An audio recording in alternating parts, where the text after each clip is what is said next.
हुआ है क्या पूरा मामला?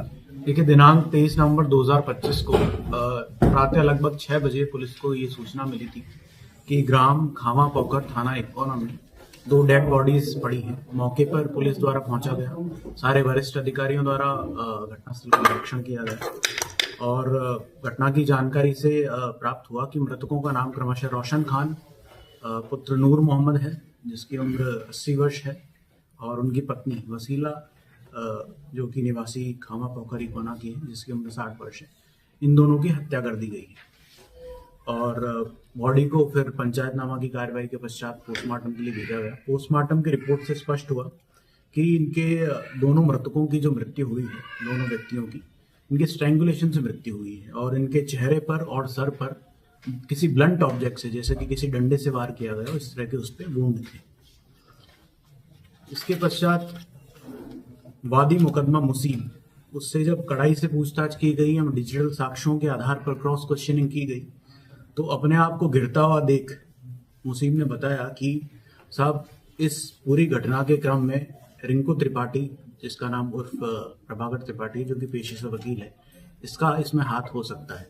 जब पुलिस द्वारा गहराई से जांच की गई, पुलिस के खुफिया तंत्र की मदद से काफी साक्ष्य एकत्रित किए गए, मृतकों के रिश्तेदारों से जानकारी प्राप्त की गई, तो स्पष्ट हुआ कि अगस्त माह में वकील रिंकू त्रिपाठी उर्फ प्रभाकर त्रिपाठी द्वारा जो मृतका वसीला है, उसकी जो संपत्ति है, उसको वसीला पर दबाव बनाकर मृतक रोशन खान से दान पत्र वसीला के नाम करवा लिया था और उसी दिन वसीला से 2 दुकानें वकील रिंकू त्रिपाठी ने अपने नाम करवा ली थी। जब मृतका को ये शक हुआ कि जो दुकानें उसने वकील ने अपने नाम करवाई है, बहुत ही औने पौने दाम पर अपने नाम करवा ली है, जबकि मार्केट वैल्यू उन दुकानों की बहुत ज़्यादा है, तो वसीला ने एक मुकदमा दायर किया जिला न्यायालय श्रावस्ती में और हाईकोर्ट लखनऊ में, जिसमें उसने वकील पर आरोप लगाया कि इसने फर्जी तरीके से षड्यंत्र के तहत जो दोनों दुकानें हैं, औने पौने दामों पर अपने नाम करवा ली है। और इसी के क्रम में वसीला द्वारा एक प्रार्थना पत्र थाने पर भी दिया गया था, जिसने उसमें वकील पर जान से खतरा होने एवं षड्यंत्र के तहत दुकानें अपने नाम करवाने का आरोप लगाया था। इसमें जब मुसीब की गिरफ्तारी की गई, तो उस गिरफ्तारी से स्पष्ट हुआ कि इस पूरे घटनाक्रम के पीछे जो षड्यंत्र करता है, वो प्रभाकर त्रिपाठी और रिंकू त्रिपाठी वकील जो पेशे से है वह है। इसी के द्वारा सारी प्लानिंग की गई थी और इसी के द्वारा जो 3 अभियुक्त हैं, नसीब, हसीब और मुसीब, इन तीनों को प्रॉपर्टी और पैसों का लालच देकर षड्यंत्र का हिस्सा बनाया गया और इनके द्वारा हत्या कारित करवाई गई।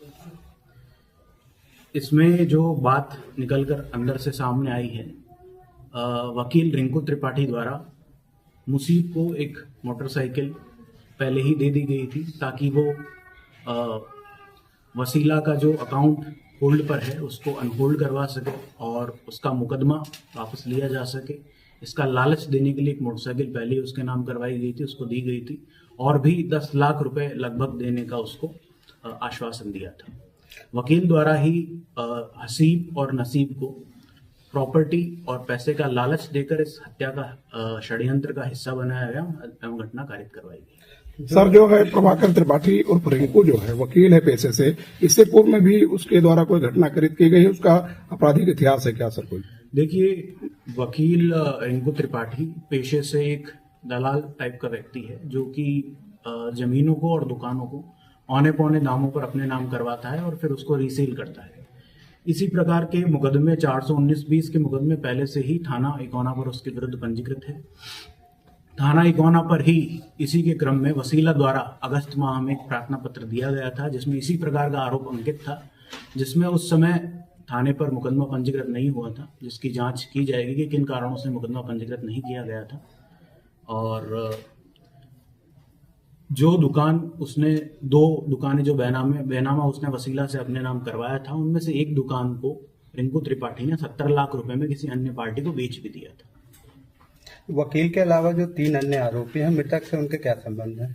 देखिए, तो वकील के अतिरिक्त कुल 3 आरोपी हैं। पहला आरोपी है मुसीब, जो कि मृतका वसीला की पहली पत्नी वसीला के पहले पति का पुत्र है। और जो बाकी दो अभियुक्त हैं हसीब और नसीब, वो मृतक के पुत्र हैं। Thank you.